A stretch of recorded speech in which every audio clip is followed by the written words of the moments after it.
ကြီးမားတယ်ပေါ့ဒီတော်ရဒီရတဲ့ပိုင်းလေဆိုတော့ဘောကဒီကဒီမှာဟိုဒီကခရာရီ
ไม่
ဉာဏ်နဲ့အားလုံးစိတ်ဝင်ဝင်ချမ်းသာကြပါစေဒီလိုသင်္ကန်းဆောင်ဆောင်ကြပါပါဒီ2016မိုက်လာ29ရက်တနင်္ဂနွေနေ့လေးချာနိုင်ငံဂျိုးမြို့သာသနာ့တော်ကြီးတင်16ရက်မြောက်တရားဝဲဓမ္မပရိယံဒါနပါဠိလို့ဒီမိထားတဲ့တရားတော်နဲ့တရားကိုပြီးမှာဖြစ်ပါတယ်။ဦးဇင်းကတရားကိုပြီးပြီးဦးဇင်းတို့တရားနာနေတဲ့တရားကိုမခံရသေးဘူး။တရားပိုင်ခြင်းဖြစ်တော်မူသောမြတ်စွာဘုရားကိုနမောတတ္တနဲ့ဥစွာရှိခိုးကြရအောင်။ဦးဇင်းကရှိရဆိုပေမဲ့ဦးဇင်းတို့တရားနာနေတဲ့တရားလောကကြီးကြီးပြီးနောက်ကလည်းဆိုပြအောင်။အရဟတောဘုရားမြတ်တော်ဒီလာကိုမာမီကိုဒီယာကိုဘုရားဒီကိုဘုရားဒီဉာဏ်တတနာကိုနေဒီလိုမှမလို့ကြောင့်ဘုရားဓမ္မသတ္တဝါတို့၏ဘုရားတို့ကိုခိုင်တော်တိုက်တာတော်အရဟံတော်ဘောဓတော်သာမောသဗျာဒီလာမံဝိညာဉ်ကိုရတ္တမေဉာဏ်နဲ့ဖြင့်သုဏ္ဏသတော်မိတာတော်အာရဟတော်ညမောင်းမြဲွယ်ဒီအတွဲနာအာမိတုကောင်းမှုဧကံတိပိတိယောဝေထတော်သမ္မာသမုဒ္ဒတာဒုက္ခသမုဒယနိဝရဏိသက္ကပယဝိသစ္စာကိုသဘာဝံမိဂံမေမိကိုဝိုင်းယံဘုံသံဖြင့်သုသံယောဝေကံကံဝါဒီလိုမိထာတော်သက္ကဘဝတော်ဘုရောနန္ဒာနယောနန္ဒာကံယောနန္ဒာဘုရောနန္ဒာတို့၏ဘုမဥက္ကောဒီလိုမျိုးကြောင့်နာတိဒီပေကိုသုခေခန္ဓာပညာချမ်းသာနိဗ္ဗာန်ကိုဘုရားမိခံတော်ဣတိယဓမ္မာယတ္တာ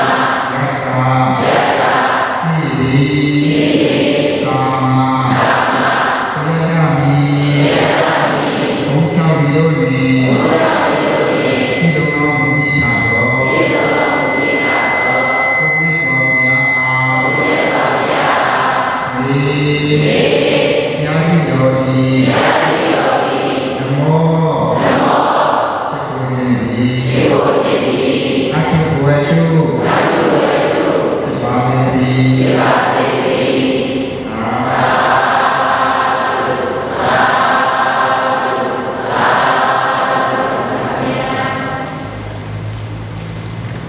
မြတ်စွာဘုရားကိုမောဒနာနဲ့စေကိုယေတိဆိုတော့လောကီစံတော်မှာမိမိတို့ဖြစ်တဲ့အိယာနဲ့တရားတော်ကိုနာမည်နိုင်ကြပါသည်တရားကောင်းတဲ့ကိုပြရတော့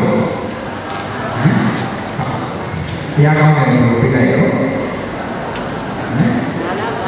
ဒါနပါရမီဒါနပါရမီလို့ဒီပြရတယ်ဒါကိုဟောကြားနာကြားရအောင်အဲ့တော့ဒါနပါရမီဆိုတဲ့အခါကျတော့ဒါနမှာဘာပါလဲပါရမီပါလို့အဲ့တော့အဲ့ဒီဒါနဘုရားဒါနကစေတနာအဲ့တော့ဘုရားတို့မလေးရှားကျိုးတရားနာကြတဲ့ဒါနကိုဘုရားပြနေတာကစေတနာ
ရရှိနေတယ်နော်ရှိနေတဲ့အခါကျတော့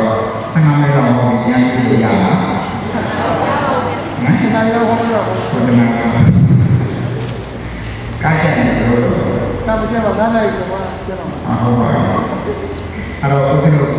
ဒါနပါဠိစကားတော့ဒါနမှာဘုံမျိုးခက်လာတယ်ပါရမီရောက်အောင်ပြုတဲ့ဒါနရဲ့ကုသိုလ်ဖြစ်အောင်ပြုတဲ့ဒါနရဲ့ထင်ရှားကြော်ကြားမှုဖြစ်အောင်ပြုတဲ့ဒါနပါရမီရောက်အောင်ပြုတဲ့ဒါနရဲ့ကုသိုလ်ဖြစ်အောင်ပြုတဲ့ဒါနရဲ့ထင်ရှားကြော်ကြားမှုဖြစ်အောင်ပြုတဲ့ဒါနပြောကြည့်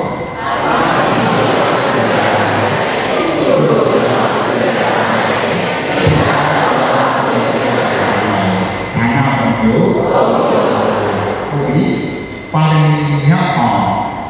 ပြုတဲ့ဒါနပါရမီရောက်ဖို့ပဲအင်္ဂါဘုံချက်နိဗ္ဗာန်ကိုပုရိယမယ်သူတစ်ပါးကျိုးကိုဝေရမယ်မိမိတို့လုံးဝမမြင်နိဗ္ဗာန်ကိုပုရိယမယ်သူတစ်ပါးကျိုးကိုဝေရမယ်မိမိတို့လုံးဝမမြင်ပြောကြပါပါရမီရောက်ဖို့ပဲအင်္ဂါဘုံချက်ပဲပြောကြပါမိ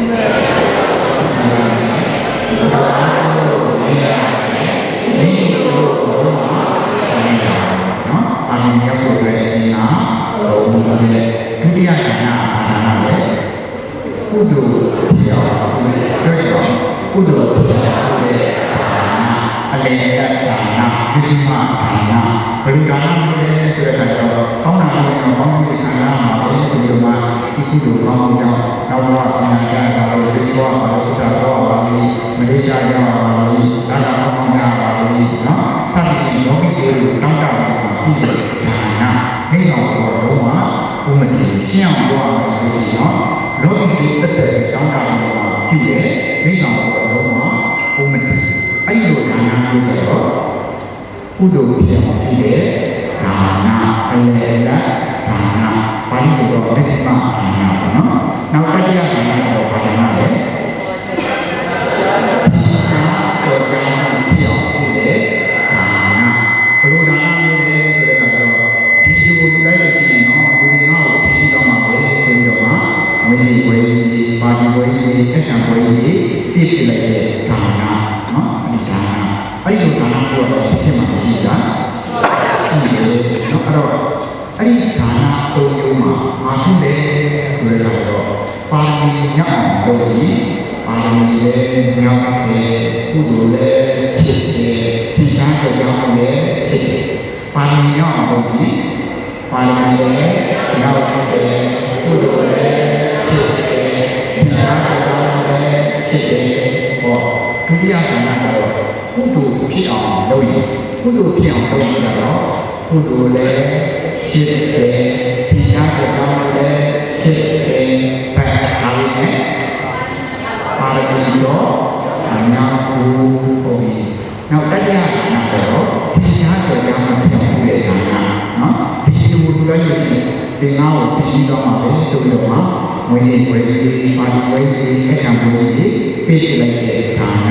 အဲ့ဒီလိုဌာနမျိုးကတော့ဒီစားကြောင့်ဖြစ်သွားတယ်လို့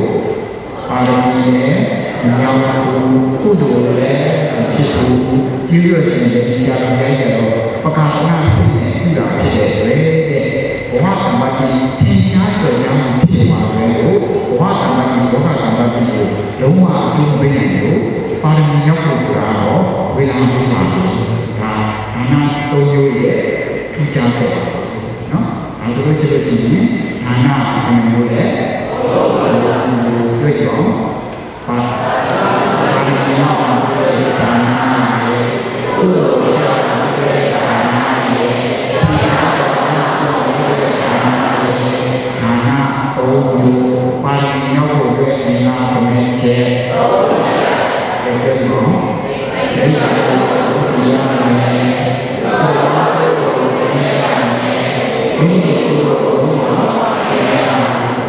လူရင်းကတော့ဒီကောင်ပြန်မယ်ဒီဘာလို့ပြန်မယ်မိမိတို့လုံးဝမင်းရနော်အင်္ဂါမင်းတဲ့ဘုရားကျေအဲ့ဒါလေးနားလည်မှာတော့ဒါနာပိယနိဗ္ဗာန်သိမာဘုဒ္ဓိသာဒါနာပိယနိဗ္ဗာန်သိ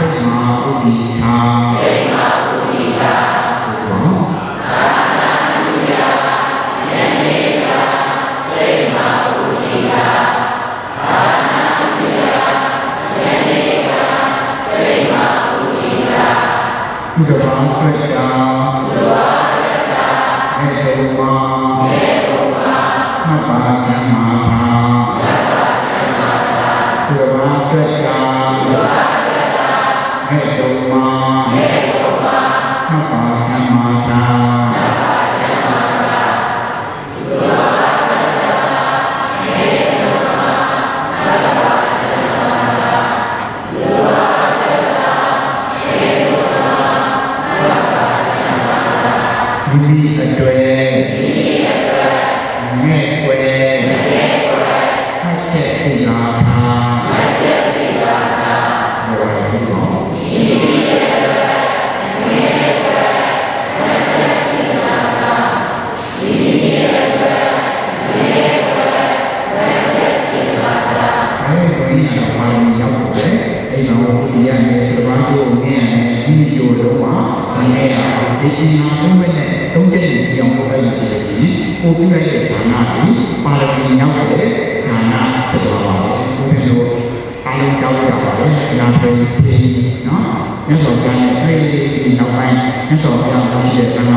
ဘူးလေဘုရားနာဘုရားဒီလိုပါပဲဇောတိကဇောတိကလည်းပြင်ရှားပါပြင်ရှားလို့သူ့ရဲ့တတိယပြင်ရှားရတာဒီသူ့တတိယတော့လေသာတိကအာမီနော်ဒီလိုပါပဲဇောတိကမန္တလာဒေကကိုပြင်ရှားပါပြင်ရှားလို့သူ့ရဲ့တတိယပြီးတော့ဘုရားပြီးတော့နော်အဲ့တော့ဒီခေတ်မှာတော့ရှိတာအကျိုးကဒါလေးနဲ့ပြင်စားတယ်ဒီမှာနေပြင်စားအကျိုးကဒါလေးနဲ့ပြင်စားတယ်ဒါလေးကပြင်စားနော်အဲ့တော့ပါဠိဘယ်လိုပါဠိရအောင်လို့ဒီပါဠိရဲ့နောက်တဲ့ဒီလိုပဲပြင်စားတာလည်းဖြစ်တယ်နော်ပြင်စားကြတာလို့ဒီစုစုတာတော့ဘူးပြင်စားကြတာလို့ဟာသူ့လိုဖြစ်နေတယ်နောက်ကဘဝသဘာဝဘောဂသဘာဝဘဝသဘာဝဆိုတာဘဝရဲ့ဖြစ်နေနော်ဘဝသဘာဝကိုဘဝနဲ့ပါဘာလို့အောင်လဲနော်ဘောဂသဘာဝဆိုတာဖြစ်တယ်ဆိုတာသူ့စိတ်ကိုပြောတာပေါ့နော်အဲ့ဒီဘဝသဘာဝဘောဂသဘာဝကိုမတောင်းတဘူးလေဘဝသဘာဝဘောဂသဘာဝကသူ့ကိုဖြစ်နေတယ်နော်တော့အာရုံညောင်းလို့ရှိရင်ပြင်စားကြတာလို့တောင်းတတယ်နဲ့သူ့ကိုဖြစ်နေတာဖြစ်နေတယ်နော်နောက်ဒုတိယဌာနကဘာသာလဲကုသိုလ်ပြောင်းတဲ့ဌာနဒီလိုလည်းရှိတော့ဘယ်တော့မှပြီးတော့မှာလို့ဆိုတော့ဝိနည်းပါဠိလိုလက်ပေါ်နော်ဒီကောင်းတာလို့ကုသိုလ်ပြောင်းတဲ့ဌာနဆိုတာကဒုတိယဌာနကုသိုလ်ပြောင်းတဲ့ဌာနနော်ကောင်းတာလို့ကောင်းတဲ့ဌာနမှာလို့ဆိုတော့ဒီလိုကောင်းကြောင်းနော်အောဘဝဒုက္ခပါလို့ဒီနာတာပါလို့ဘုရားဘောပါလို့မိစ္ဆာသွားပါလို့အတ္တကောင်းကြပါလို့ဒီလိုကောင်းကြပါလို့ဖတ်ပြီးယောဂီဆိုတောင်းတလို့ဖြစ်တဲ့ဌာနအဲ့ဒီဌာနတော့ကုသိုလ်ပြောင်းတဲ့ဌာနအဲ့ဒီကနော်အဲ့ဒီဌာနကိုဖြစ်မှာရှိတာရှိတယ်ဘယ်လိုပုံမှန်တိုင်းမျိုးသမီးနောင်ကြီးနော်ဒီဘုပ္ပန်ကိုအဝိသလေးနော်ဘုန်းကြီးရှင်နာတော့ရအောင်ဘုပ္ပန်ကိုဝိနည်းဖြစ်စီကောင်းတာရှင်းနေကိုလူပြီးတော့မှဒီအဝိသဒံကိုကုသိုလ်ကောင်းတော့နော်ဘာဒီနေ့ဒီဘုမေတော့ဖတ်ရမှာလို့ဒီမှာစစ်တော်ပါနော်စစ်တော်နဲ့စစ်တော်နဲ့နောက်တော့ဒီနေ့ဒီဘုမေတော့လာလာနားလို့နော်နားဒီတိုင်းမှာကျန်တာတယ်နော်သူကတော့ဘိတော်ကိုပြင်ရတာဘုမတိလောကီစတဲ့စစ်တော်ကသူ့ကိုဒါနာလို့ဘာနာလို့တော့အနေနဲ့ကုသိုလ်ပြောင်းပြီးတယ်နော်နောက်ပဋိသေကနာမည်ကြီးနော်ပဋိသေကနာမည်ကြီးနှစ်သက်ပြီးပြီးတော့မှလူကြီးရောက်လာတဲ့အခါကျတော့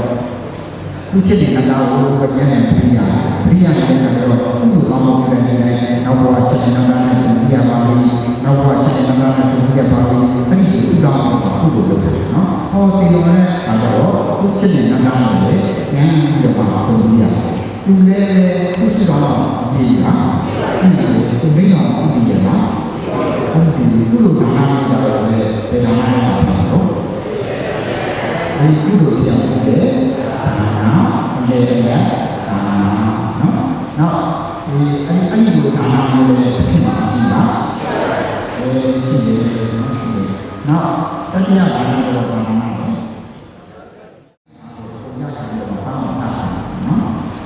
တော့ဒီနေ့နဲ့ဒီလိုလည်းဒီမှာတော့တက်တယ်မှာတော့ဒီလေးကိုနော်တက်လာလို့နော်အင်းကြီးကဘာလို့ပန်းတာနော်ခဏဟုတ်ပါလားအင်းကြီးကောင်းနေနော်ဒီပန်းဆိုတာဒီပန်းနာဘာလို့လဲနော်ဘာလို့ဒီမှာဒီရဲ့ပါမနာတယ်ပြီးတော့လာတော့ဘူးမှနာနာနာပြောလို့အဲ့ဒီစိတ်လေးရမှာတယ်နော်ဒီမှာတော့သူ့ရဲ့ကြံတာဒီလမ်းကြောင်းလေးနော်ဟောအမောပဲရှိတာကောင်းမှမရှိအဲ့ဒီတောင်းတာလေးမှာလမ်းကြောင်းလေးကျန်ဆောင်တယ်ဆိုရင်လည်းပို့တယ်ဒီခုနိုင်ပို့လို့လည်းဆိုကြည့်ပါလားဟုတ်ပါဘူးနော်အဲ့ပင်းကြီးရတာလည်းငါပင်းကြီးရတာလည်းဆိုရင်လမ်းကြောင်းနဲ့ကြောင်းတော့ရတယ်နော်ဘယ်နဲ့ကြောင်းပါလဲနေဆိုတဲ့အခါကျတော့ဒီရှိတယ်နော်ဒီကလည်းဆိုတယ်နော်ဥပ္ပိနဲ့လည်းဒီရှိတယ်နော်ဒီရှိတယ်အလောကအတောက်ပါတယ်ဒီရှိတယ်နော်ဒီရှိတယ်လူကြီးနဲ့အောင်ကြည့်ပါဦးနော်အဲ့တော့ဒီလာတဲ့ကြောင်းလေးလုံးတော့ကောင်းအောင်မရဘူးလားဒီ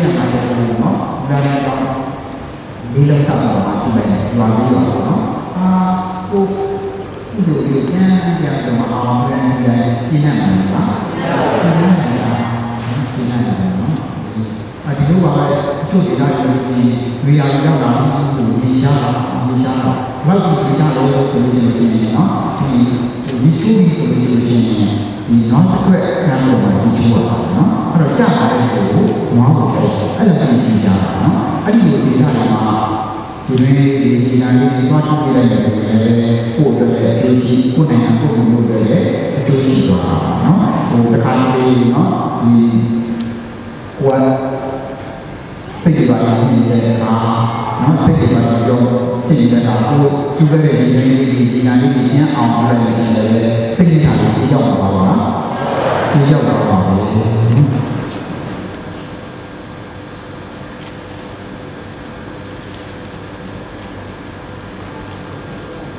အဲ့တော့သိရရတာဆံမျိုးပေါ်တာဒီတော့ခဏလေးပါလေနော်ခဏလေးပါနော်အဲ့တော့ဘုရားရဲ့ဉာဏ်နဲ့ပြောဆိုရင်တရားနဲ့တရားမှာဘာလို့ပြောလဲတခါတော့နော်ဒီအဲ့ဒီပကံနော်အနန္တတရားမှာနော်တရားဝင်နေမှာဒီယောက်ကရင်းတဲ့အခါတော့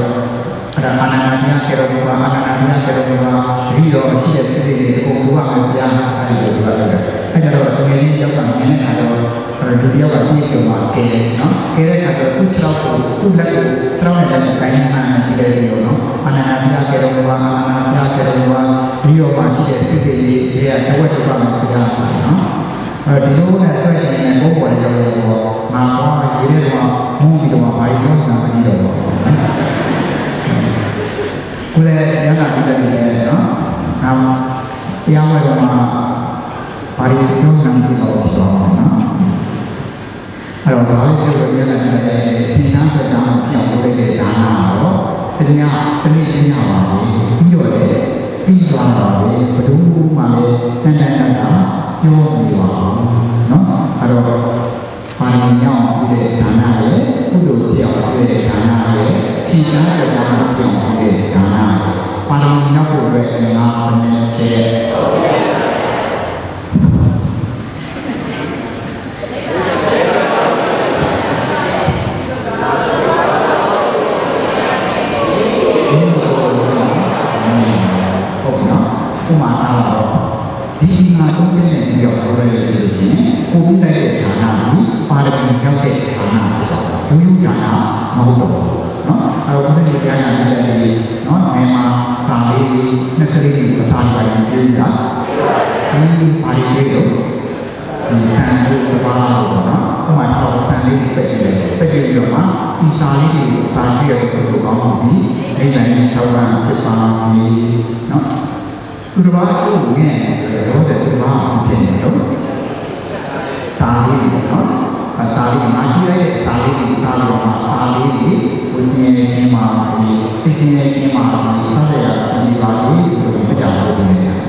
ဒီမှာ ပြောတာအဲ့ဒီမှာမလေးရှားတာကိုငါ့ကိုပြီးပါကဲနောက်ပိုင်းမလေးရှားကိုရောက်လာတယ်ကိုကနော်ဆက်သွယ်နေတဲ့လုပ်ပြီးတော့မလေးရှားကိုလည်းခေါ်လိုက်တယ်အလုပ်ကိုင်နေတယ်ရှားပြီးတယ်လုပ်ပြီးတယ်ဆက်ပြီးတယ်ကဲဦးနဲ့ပါမညောင်းလုပ်ရှားပြီးတော့ငါမိတ်ဆွေကိုအလုပ်ရှားပြီးတော့မလေးရှားကိုခေါ်ပြီးတော့အလုပ်ရှားပြီးတော့ဘုရားကောင်းမှုကြီးဒီတိုင်းနဲ့ပြတာပြတာဒီနော်တော့ငါမိတ်ဆွေမလေးရှားကိုခေါ်ပြီးတယ်ကိုစီရင်နေမှာလေစစ်စစ်နေမှာလေသာသာဆက်ပြီးပါလိဒီမဲ့ရောက်ပါမယ်နော်တော့အဲသူ့ကမလေးရှားခွင့်အောင်ဟောက်ဝိုင်းဟန်ကူတာကိုဆက်ပြီးတော့ပြောနေတယ်လေမနာဘူးဒါဆိုရင်ကိုခုတိုက်တဲ့အဲ့လိုကောင်းပါပြီပါရမီရောက်တဲ့ကုသိုလ်ဖြစ်တာနော်ပါရမီကုလိုပါပဲနော်တရားဝဲတွေပါကျင့်ပါပဲတွင်နေတယ်ဟိုကဘာလို့တရားဝဲစီစဉ်ရတော့ကိုကောင်းပါပြီဒီတိုင်းတော့မှဖြစ်ပါပြီဘာလို့တရားဝဲစီစဉ်ရတဲ့တရားနာပြီးတာအားတော့နော်ကိုစီနေရပါကိုစီနေရပါဆက်ပြီးတော့ပြင်ရပါပြီတရားအထုလေးရပါပါပြီရပါတော့ပြင်ရပါပြီဒီနေ့အားလုံးကဘုရားရဲ့ထောက်ပံ့မှုရပါကြပါပြီဆိုပြတာပါပဲဒီဒါပါမီရောက်တဲ့တရားဝဲစီစဉ်မှုဖြစ်သွားတာနော်ဒီတော့ဒီလိုပါပဲဒီမှာလည်းအာသာတာမှာကျောင်းတိုင်းအောင်ဖို့လုပ်နေတယ်နော်ကျောင်းတိုင်းအောင်ဖို့လုပ်နေတယ်ဆိုချင်းလည်းဟိုကကိုယ်နိုင်တော့ကျောင်းတိုင်းတွေလိုက်တယ်နော်အားကြောင့်ဒီကံရဲ့ဘုရားကောင်းကြီးဒီတိုင်းဆောင်းပိုင်းမှာအားလည်းတဲ့ကျောင်းတိုင်းမှာဘယ်လိုနဲ့နာတော်ကြီးဒီနေ့မှာဒီနေ့မှာသာသာရာဒီမှာဒီအဲ့ဒီမနာဖို့ပြနော်လူပါလည်းခံနိုင်တယ်ကိုယ်အိမ်ရမိသားစုနော်ကိုယ်တခါကျရင်ကိုယ်သားသမီးတွေကိုမိသားစုလည်းနေတိုင်းဖျက်ဆက်နေတာစစ်စစ်တဲ့နေရာမှာလည်းဒီချိန်မှာသုံးနေနေအောင်ပြရတာနော်အဲ့တော့ကဲတော့ကိုယ်တခါကျရင်ကိုယ်သားသမီးတွေကဖျက်ဝိုင်းကြောက်တာကဲဒီနေ့ဘာလို့ညောင်းပြတယ်နော်နောက်တစ်ခါတနေ့ကိုဖျက်နေပြီတော့ဒီနေ့ရှိတယ်နော်နောက်တစ်ခါကျတော့သားသမီးတွေကိုသမီးစစ်စစ်ရတော့ကောင်းပြီဒီတိုင်းတော့ဖြစ်ပါသည်။အားထုတ်တဲ့သမီးလေးတွေအမ်းတော့အားထားတဲ့အားလုံးကြီးကိုယ်စီစဉ်မှာဖြစ်စီစဉ်မှာသာသာရဒီလာပြီးမိသားစုတွေအားသမီးကောင်းကောင်းတက်နေတော့ငါ့ကိုမှန်အားပဲစတင်တော့ဒီနေ့ဒီထားနေတယ်နော်။ဒါဆိုလို့ရှိရင်ဒီသမီးဖြစ်စီချက်လေးတွေအတွက်ဒါနအမြင်ရှိတာတော့နော်အဲ့တော့ဒါနဆိုတာနော်ပိန်ဆောင်မှာတောင်းတင်ဆောင်မှာရှင်းဆောင်ရှင်းတောင်းတင်ရှိမှာဟုတ်ပါဘူးပုံမိသားစုရဲ့ဒါနရဲ့ကြည့်လားရှိပါလေနော်ရှိပါတော့တနည်းကိုသမီးချက်တွေချက်တွေ့နေတဲ့အတွက်တနည်းကိုဒါနအမြင်ရှိနေတာတော့ဒီရှိတယ်အဲ့တော့ကိုယ်တိုင်ကသာမန်လေးတွေသမီးချက်တွေတိုင်းတွေ့တိုင်းဘာတွေဖြစ်ရတော့ဒီဒါနအမြင်ရှိတယ်အဲ့တော့သူတို့ကြီးကချက်တွေတော့နော်အဲ့တော့ဒါရတဲ့ကိုတက္ကမကိုငါကခက်တာဝယ်ပြီးတာဒီဝယ်ပြီးတယ်ဒီကိုပါရမီအောင်ဝယ်ပြီးတာပါရမီအောင်ပြုကြတာနော်ငါတက္ကမကိုငါထောက်ဝယ်ပြီးတော့သူ့ကိုကောင်းမှုကြီးဝယ်ငါဝယ်ပြီးတဲ့အခါကျတော့ငါတက္ကမဒီမှာဒီသာသာဒီပါဒီမင်္ဂလာပါလို့ရောက်ကြတော့တယ်ဘာမှမပါဘူး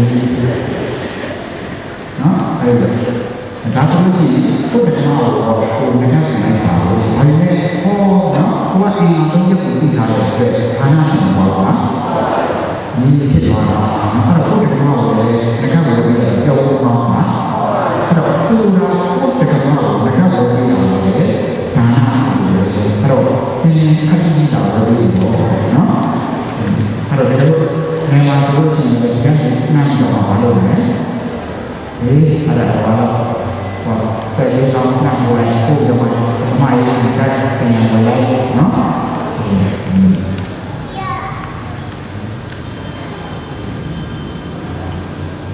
ပြောချင်တာဒါနဆိုတာနော်မိသားစုတွေမှာဒါနတော်ရရှိလားရှိပါတယ်အဲ့ဒါပြောနေတာမိသားစုတွေမှာဒါနတော်ရရှိတယ်နောက်ဆုံးပြန်လာတဲ့ပုဂ္ဂလိကလုပ်လိုက်တာဒီလုံးချင်းနဲ့ပြောင်းလိုက်လို့ရှိရင်ဒါ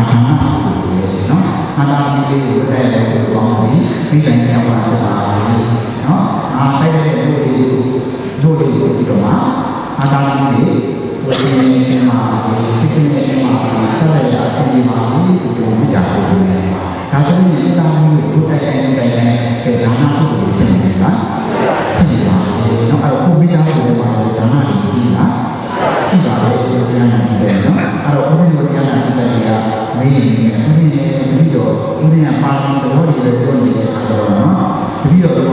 မိစ္ဆာတော်လည်းစတောင်းမယ်လောကီတို့လည်းစတောင်းမယ်ဒါဆိုရင်ပါဠိညောင်းညောင်းအဲ့ဒီလိုမိမ့်မဲ့ဆိုလို့မရဘူးလား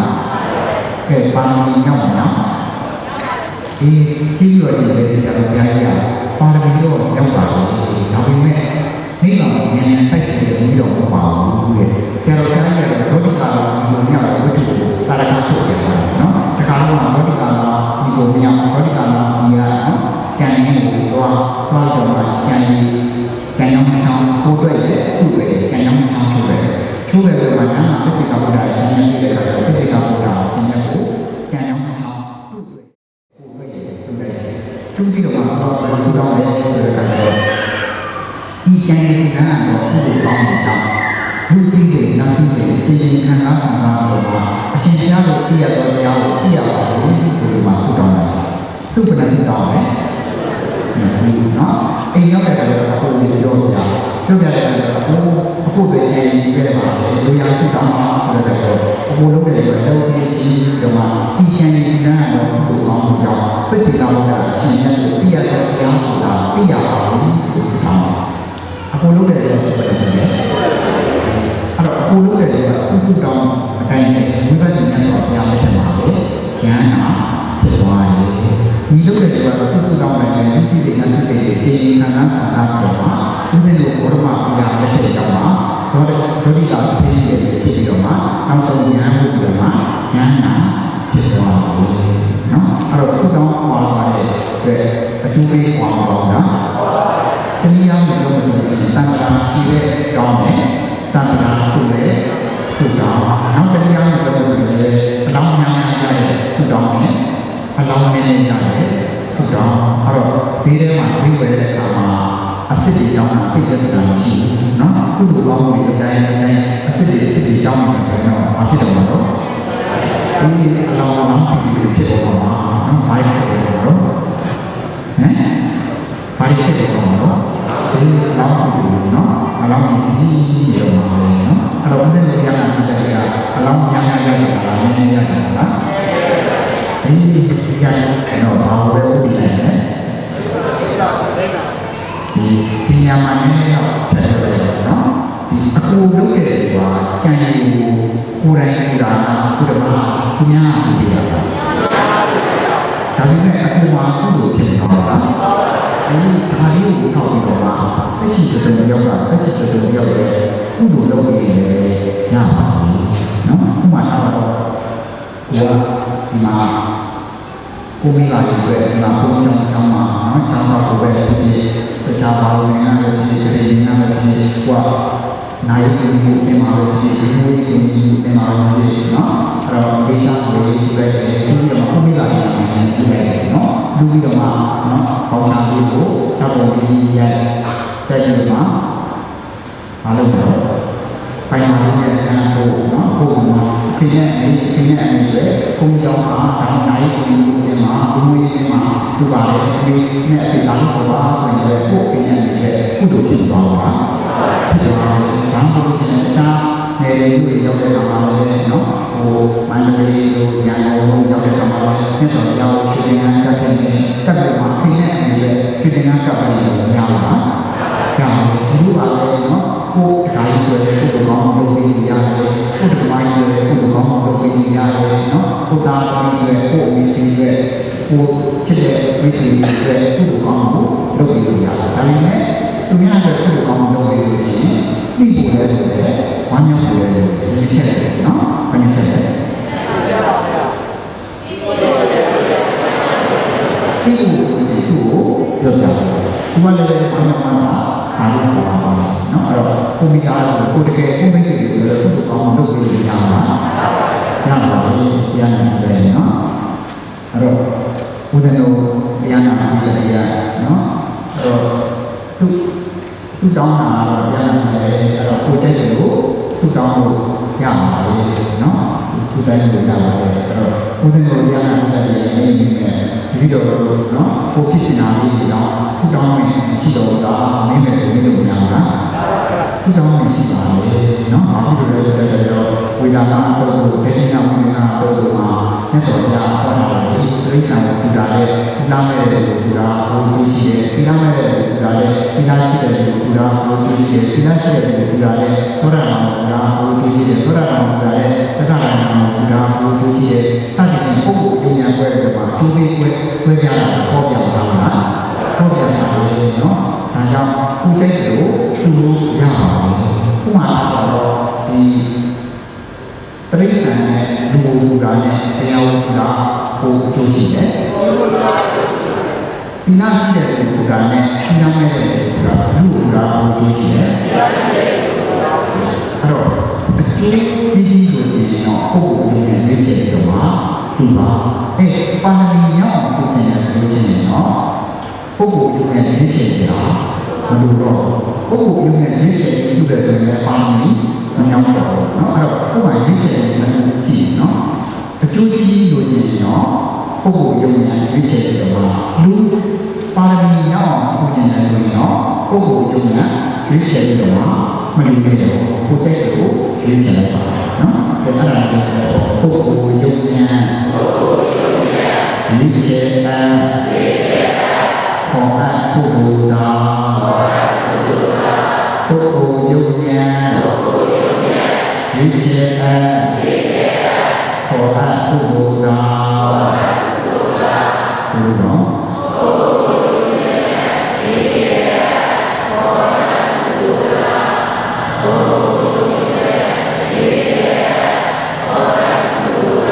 ပုဂ္ဂိုလ်မယေသူနာပိမယေပါရမီ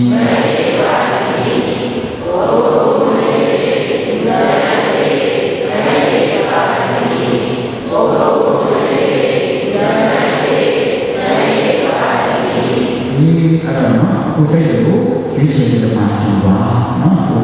တော့စတောင်းပြီးခုတော့ကျော်ပဲနေတယ်စတောင်းပြီးတော့နော်စတောင်းပြီးတော့ဒီတိုင်းတောင်းတိုင်းတော့ပြရတာမဟုတ်ပါဘူးနော်အင်္ဂါအားဖြင့်ဒီလိုပါစတောင်းပြီးနော်အင်္ဂါအားဖြင့်ကတ္တသီလဥပ္ပရာသာဒီအင်္ဂါအားဖြင့်ဒီလိုမှစတောင်းပြီးဒီတိုင်းတောင်းမှာတော့မပြည့်ဘူးနော်အဲ့တော့တတ္တသီလဥပ္ပရာသာဒီတွေ့တော့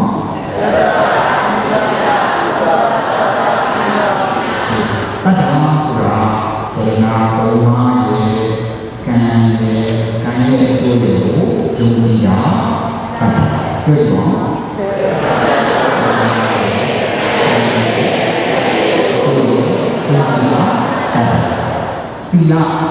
သီလဆိုတာလည်းငါးပါးသီလပေါ့နော်ငါးပါးသီလ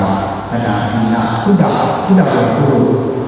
တရားနာလို့ပဲဖြစ်ဖြစ်သာယကလို့ပဲဖြစ်ဖြစ်နော်ပြီးတဲ့ဘုဒ္ဓကဒါလည်းတိုင်းရှိတာရှိပါလေနော်ဆိုတော့လည်းတတ္တတရားရှိတာတတ္တသီလ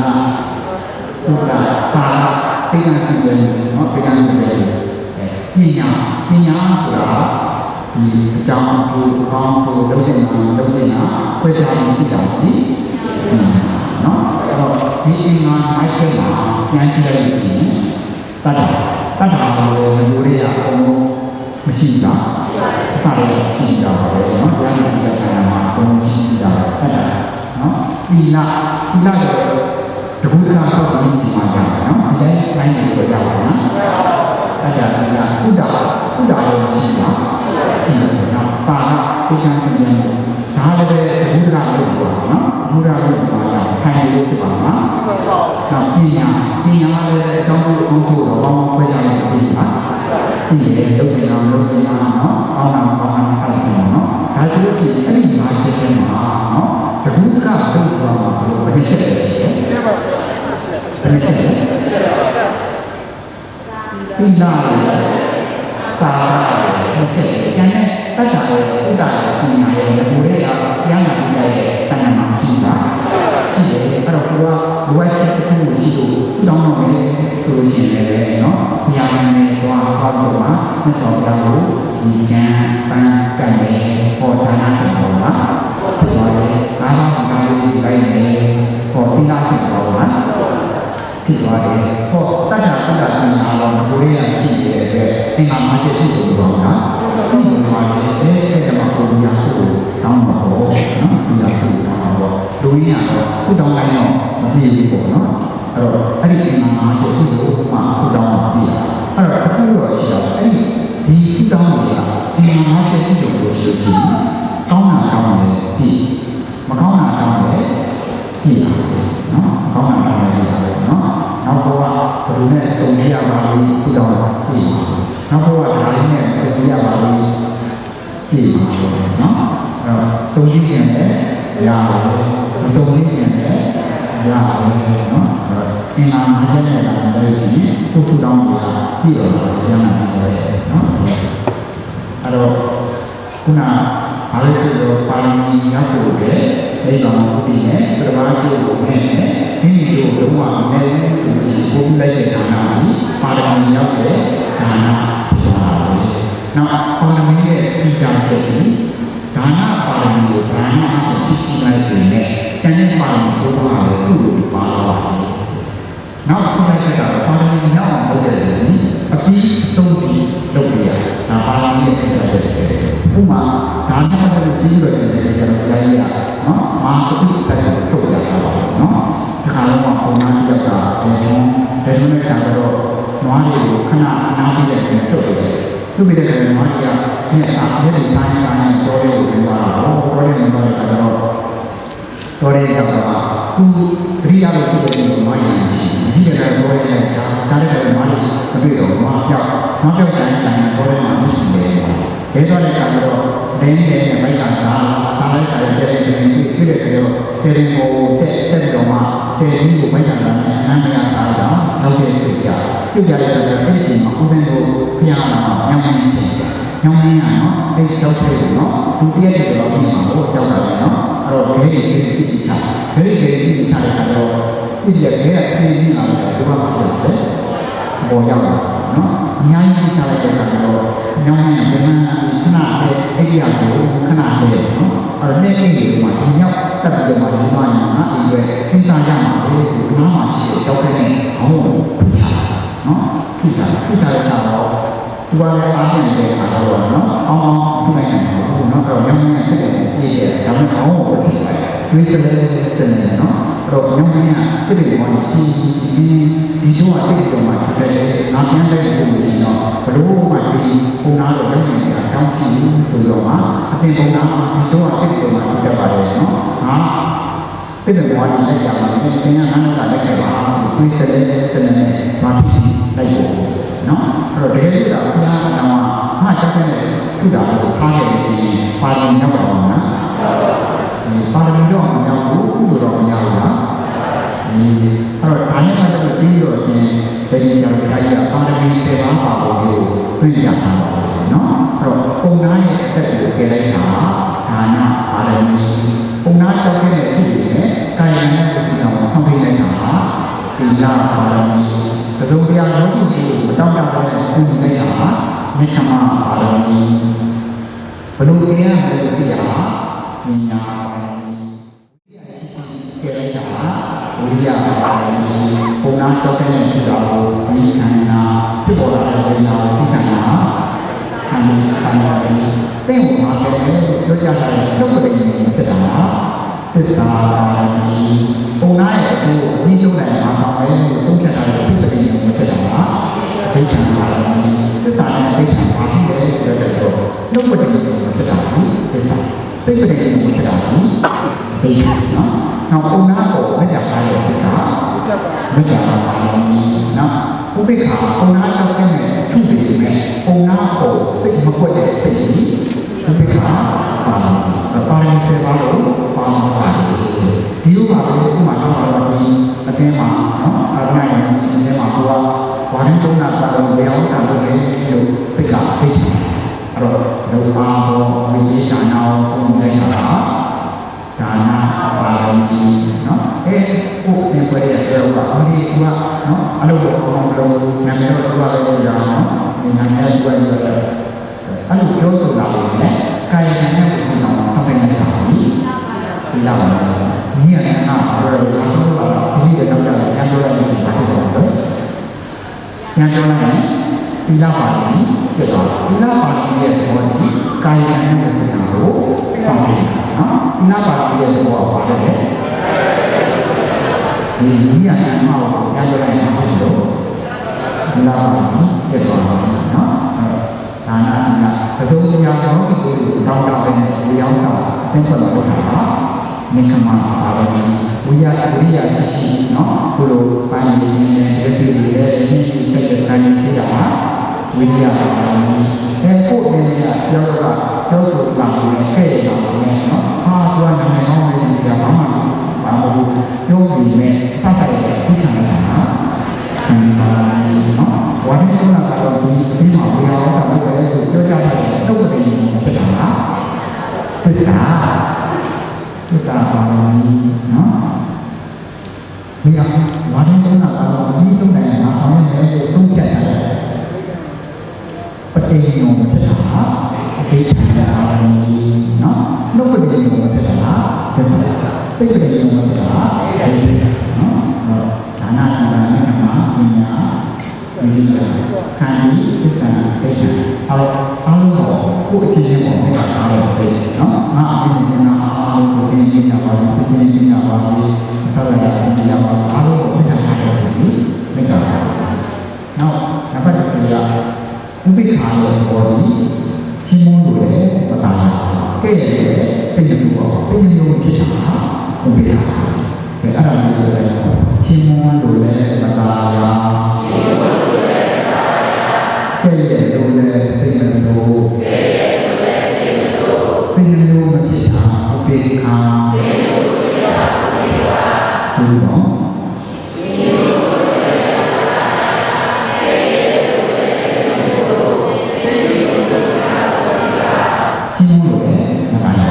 ကဲ့ရဲ့လေဒီလိုသိနေကြတာဒီကောင်မကြီးကသိတော်တာလေနော်ပကံစီတာလည်းသိတော်တာလေဒီအောင်တာလည်းသိတော်တာလေချင်းလို့တာရလိုက်နေဆိုရင်အားဖြစ်သွားတယ်ဘုရားကဖြစ်သွားတယ်ဟာဘာမှလုပ်တာလည်းသိတဲ့ဘုရားကဘာလို့ပါနော်ဘာမှမလုပ်ပါဘူးကဲ့လို့သိစုလိုက်တယ်လို့အားဖြစ်သွားတယ်ဘုရားကဖြစ်သွားနော်အဲ့ဘုရားကရဲ့ဘောကြီးချင်းမလို့လေကဲ့ရဲ့သိနေလို့ကဲအဲ့ဒါလည်းကျမ်းစာပေါ်ကြီးမိုးလို့ကဲ့ရဲ့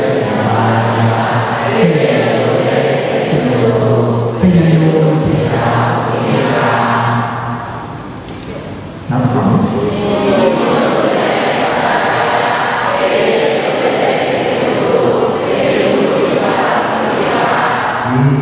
ဘာကဲဘာနေစေဝါသူ့ဘာလို့ပါ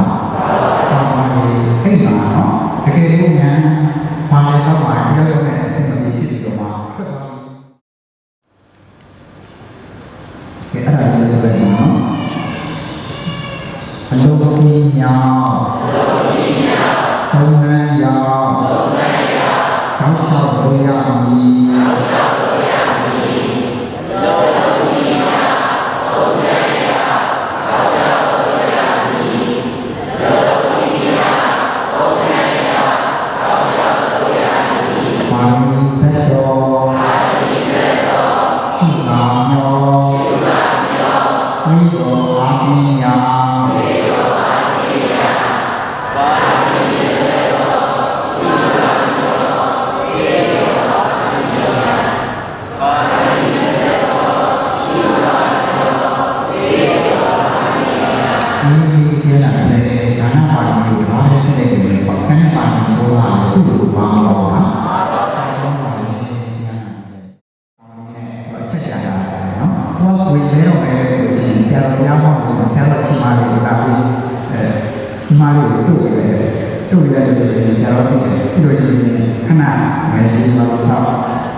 ဒီမှာတော့အခန်းတွေကတော့ထောင်းပါတယ်လို့ထောင်းပါတယ်ဆိုတဲ့မှာဒီလိုလည်းအခြေအနေပါဆိုပြီးဆိုတာသူတို့လည်းပြီးဆိုတာသူတို့ကျွန်တော်တို့နေပုံတယ်နော်ပုံရတယ်ဆိုတော့ဘုရားလည်းဘာလို့ကချင်းရတာလဲဒီကျန်နေတော့နော်တော့ဘာလို့လဲရတာလဲဘုရားကနာလုပ်နေတယ်နော်ဒီကဒီဘုံမှာဒီကတော့ပဲနာလုပ်ရတာနော်လုပ်ရတဲ့အချိန်မှာနော်ဘုရားပြောနေတာကနော်လူတူတယောက်ရဲ့တန်ဖိုးကိုတိုက်တာနေတာမှာယာဟုခန္ဓာရာကြီးဝိကြီးဥစ္စာတွေနဲ့မတိုင်းတာဘာနဲ့တိုင်းတာလဲ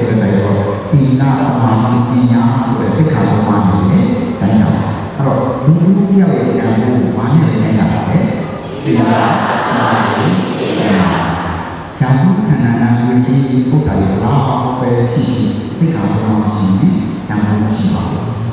ကိုယ်မှာဓာတုခန္ဓာဝိသေဥဒ္ဒါမရှိပေမဲ့သိက္ခာပုဒ်မရှိရင်ကိုယ်ဟာတန်ဖိုးရှိနေတာအဲ့တော့ကိုယ်မှာဓာတုခန္ဓာဝိသေဥဒ္ဒါမရှိပေမဲ့ဘာမှအားငယ်ကြမှာတော့ကိုယ်ရဲ့မှာသိက္ခာပုဒ်မရှိရင်ကိုယ်ဟာတန်ဖိုးရှိနေတာပါနော်အဲ့တော့ပြောချင်တာကဘုရားရဲ့တန်ဖိုးကိုတိုင်းတာပေါ်မှာအားနည်းနေတယ်ပါလေဒီနာဆိုတဲ့သိက္ခာပုဒ်မှာတိုင်းတာအဲ့တော့သိက္ခာပုဒ်မှာအမြဲတမ်းဘယ်လိုလုပ်လဲဆိုတဲ့အခါကျတော့မနေ့စောစောအိယာကကိုယ်ရဲ့သင်ပြီးတဲ့အခါဘုရားဆန်းရဲ့သွားလိုက်တာသွားပြီးတော့အာဟာရလိုက်တာအာဟာရလိုက်တာဒီလောက်သိက္ခာပြီးသွားပါပြီနောက်ဘုံတော်အာမင်းမိတ္တာဘာသွားလိုက်တာဘုံတော်နဲ့မိတ္တာသမထနဲ့ပါပါတယ်သမာဓိသိက္ခာပြီးသွားပါပြီနော်နောက်ဝိပဿနာကိုအာမင်းသွားလိုက်တာဝိပဿနာပညာနဲ့ပါပါတယ်ပညာသိက္ခာပြီးသွားပါဝိပဿနာတော့အားထုတ်နေကြတယ်ပါနော်ဘုံတော်ရဲ့ပါပါဝိညာဉ်တော့ပါအဲ့ဒါကွာဟုတ်ပါဘူးဆိုဝင်နေထွက်နေတယ်အောင်းနေတယ်လည်းဖြစ်ဖြစ်ပေါ့နော်ဒါဆိုလို့ရှိရင်မင်းတို့ပြရတာဘယ်လိုလဲဒါနဲ့တော့ငါးပါးရှိတာလိုက်တာဒီလားဒီခါဘုံတော်ငါးမျိုးရှိတာငါးမျိုးပေါ်လိုက်တာအမှန်တရားဒီခါဝိပဿနာငါးမျိုးပေါ်လိုက်တာဒီခါနော်ဒီခါတော့ဒီတော့ဘုံတော်ပေါ်တော့လည်းဆိုရင်နော်ကိုယ်ဖြစ်တဲ့ဒီအရာကိုခိုင်းတော့မှအရဟံရဲ့အကျိုးနဲ့ပွားလို့ရတာနော်အရဟံတို့တို့ခံရောမြတ်စွာဘုရားအရဟံဒီကာယကံတော်မြတ်စွာဘုရားအရဟံဒီကြတဲ့ဒီမောင်မေဒီတော်တော်မြတ်စွာဘုရားအရဟံရဲ့အကျိုးနဲ့ရောက်တယ်နော်ကျေးဇူးတော်ဘုရားပွားတာနော်အရဟံဒီတော်သူခံရောမြတ်စွာဘုရားအရဟံဒီတော်အင်းတော်တော်မြတ်စွာဘုရားအရဟံ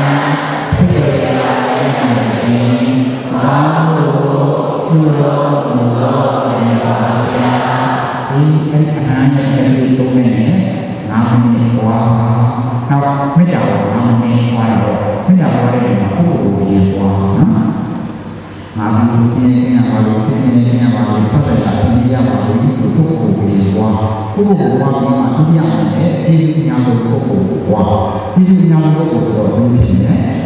ဒီညာကိုနော်အာမင်းရဲ့ဒီသိနေမှာသိနေမှာဆက်ဆက်တာဒီပါဒီနောက်ဆရာသမားကြီးကိုယ်ကိုသိရှိတဲ့လူတွေနောက်ကိုအလုပ်ရှိပေါ့နော်တက်တဲ့ဆိုရင်ကိုယ်အလုပ်လုပ်ရတယ်ကိုယ်အလုပ်ရှိတဲ့ပြည်နော်ကိုယ်သိနေမှာသိနေမှာဆက်ဆက်တာဒီပါဒီနောက်ကိုဒီမိစ္ဆာပုဂ္ဂိုလ်ရဲ့နောက်ကကိုယ်အလုပ်ရောက်တဲ့လူရဲ့နော်နောက်ကကိုယ်ပေါ်တဲ့နော်အဲ့ဒါကိုအလုပ်လုပ်တဲ့နာမည်အားလုံးသိနေတာမှာသိနေတာမှာဆက်ဆက်တာသိနေတာမှာကိုယ်အားနဲ့ဆက်ထားတဲ့ဘောမှာတော့အဲ့ဒီလိုလည်းချမ်းသာတာနော်ဟောတော့ပြတာနော်အဲ့တော့မလေးရှားမှာသူတို့လုပ်နေတဲ့မလေးရှားလူတွေအကုန်လုံးမကြပါဘူးနော်ငါတော့လည်းဘာမလေးရှားပြည်နယ်မှာပါနော်မကြဘူးအာမင်နောက်ဝိပဿနာတော့သုတ္တနာတဲ့အားထုတ်ကြတယ်ပေါ့နော်ဝင်ကြည့်တဲ့ဆိုရင်အောင်းတယ်လို့ဖြစ်ဒါဆိုလို့ရှိရင်ဘာသာတရားနဲ့လိုက်တာပြီးကိုယ့်အပေါ်ရဲ့အញ្ញနဲ့တော့ပဲကြတယ်နော်3မိနစ်လောက်ကြာတာနော်3မိနစ်လောက်ကြာတာနော်အားလုံးကြာတာက3မိနစ်ဘုံတော်က5မိနစ်မိစ္ဆာ5မိနစ်ဘုဒ္ဓဘာသာ5မိနစ်အားလုံးတော့မိနစ်တစ်ချိန်လေးတစ်ချိန်လေးအချိန်လေးလိုက်ရတဲ့ဘုရားရှင်ကိုသိက္ခာမှာကြောက်ပါလားဟုတ်ပါဘူးနော်အဲ့ဒီသိက္ခာမှာကိုပဲပတ်စံလို့လားဟုတ်ပါဘူးပြန်လာတယ်နော်အဲ့တော့ဘာသာနာမှာပတ်စံကိုလည်းကုသိုလ်ပြုပြီးအများကြီးရှိပါတယ်နော်အဲ့တော့ဒီလေးသိက္ခာမှာနော်ဒီဆောင်ပါနော်အဲ့ကိုယ်ပဲအချိန်လောက်ကိုရပါတယ်နောက်ဘဝအဝိမာန်ကြတဲ့ခါမှာနော်အားလုံးပြောတော့ပေတောင်းနေရှင်းတောင်းနေရှင်းတောင်းနေဘုရားနိုင်နေသိက္ခာပြီးတော့ဖြစ်နိုင်တာဒီ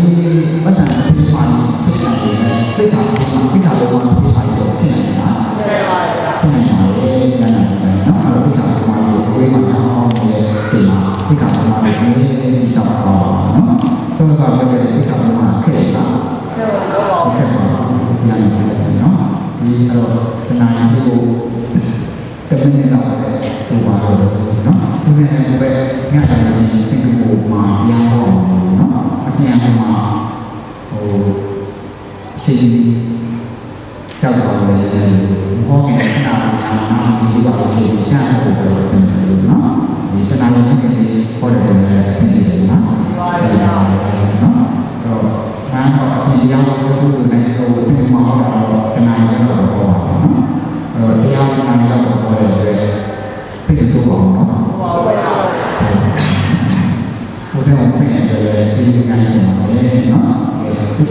ဘုံအောင်ရဲ့ဒီကြောင့်ရှောက်ပါနော်ဒီစကားကိုဒီရပြောရတာဘယ်ရပြောရလဲဟုတ်နော်ဒါကတရားမျိုးလုံးဖြစ်ကြပါဘူးဘုရားရှင်တရားမှပြောတာဘုရားကောင်းပါပါမိစ္ဆာနိသမတ်ပါဒီလိုဒီကောင်ဘုရားတရားမှပြောလို့ဒါလည်းမျိုးဖြစ်ပါတယ်ဒီကတည်းကရှိတာနာနာတော်ကြီးဒီဟာကိုကြားလို့ဒါကြောင့်အာရပိဆိုင်အရာပြညာဘောနာအထုနေဒုက္ခအကျဉ်းဉာဏ်တဲ့သဘောတရားကိုဆန်းဆောင်တော့အကျင့်ရွယ်ရွယ်ဉာဏ်တော့အကျဉ်းဉာဏ်တော့မြင်ရတော့ဆက်ရလို့မျက်မှောက်ပြုနိုင်ကြပါလိမ့်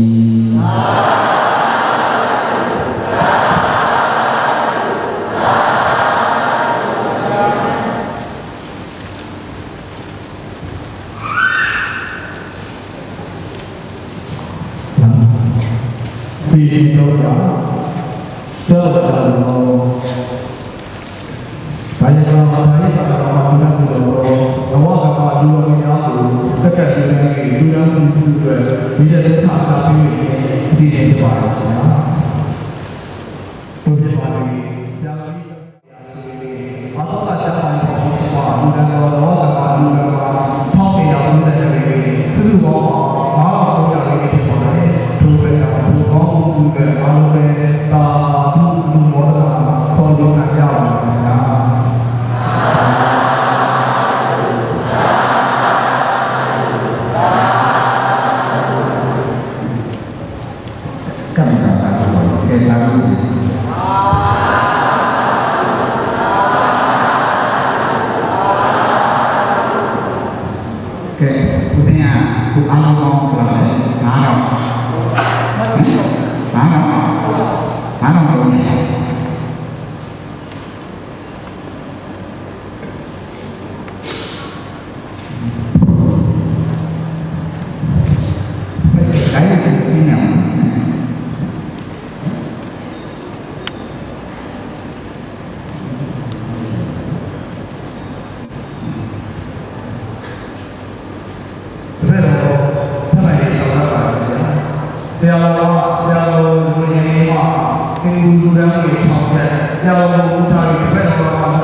ဘုရားတရားဝဲတရားနာကြတဲ့ဓမ္မကအားလုံးကိုရအောင်ဒီကိစ္စနိုင်ငံအတော့ကတာပိုင်းတဲ့ဒီဆောင်ကိုပဲဘုရားကယူခဲ့ပါနောက်တစ်ခုကဘုရားအမှန်တရားဘုရားသိတော်လာနောက်တစ်ခါဒီလာရဲ့သိတော်လာတစ်ခါအဲ့တော့ဘုရားပါတဲ့ဓမ္မတရားသိတော်လာနောက်အားလုံးသုံးတော်တယ်ဆက်ပြီးတော့ဒီခါလေးဖြစ်တယ်နော်အဲ့ဒီလိုလားသုံးတော်နားမယ်အော်ဒီကိစ္စကိုဒါကအားလုံးကလည်းဟောရလက်ခံတယ်နော်ကဲဒီကအောက်ပါလို့ရတယ်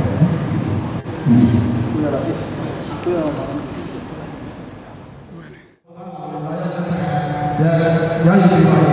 ပါတော့ပါတယ်ဘုရားစုကအားလုံးပဲတော်ဘောတာဘောတာပါနာ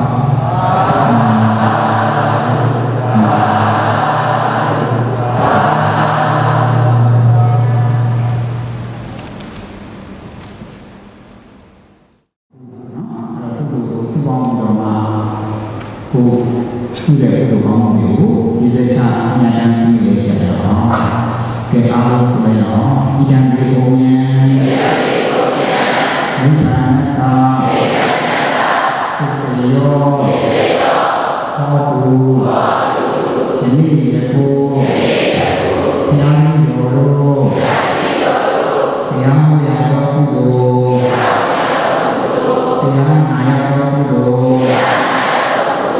တရားဘူရတော်ကုသိုလ်ဓမ္မ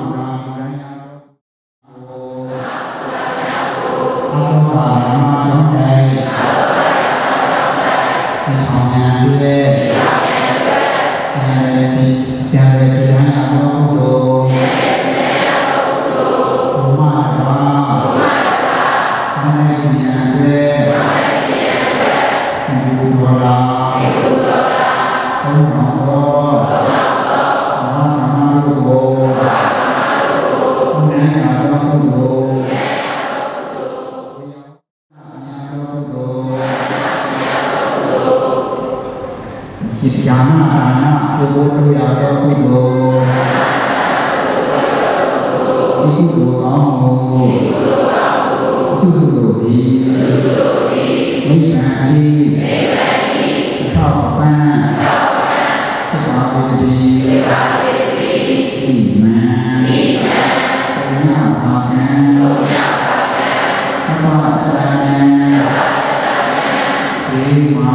ဒီလိုဤကောင်းမှုဘုရားကြောင့်ဘုရားကြောင့်ဘုရားသစ္စာ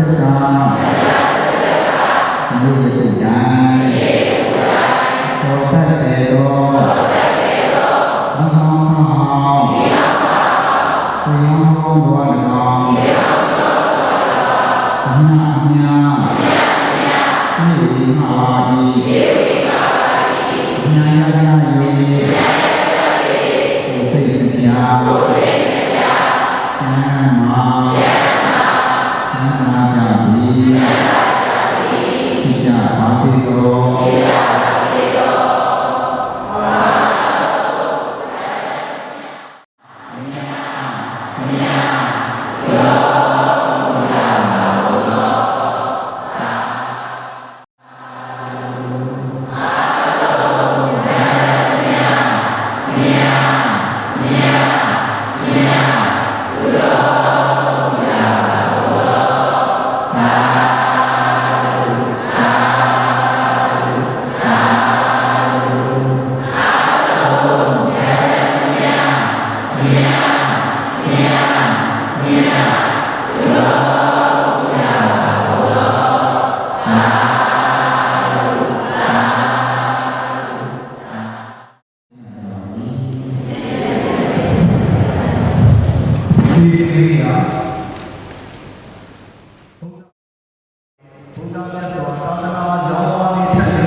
စီစဉ်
တရားနဲ့လာမြတ်တာဝေ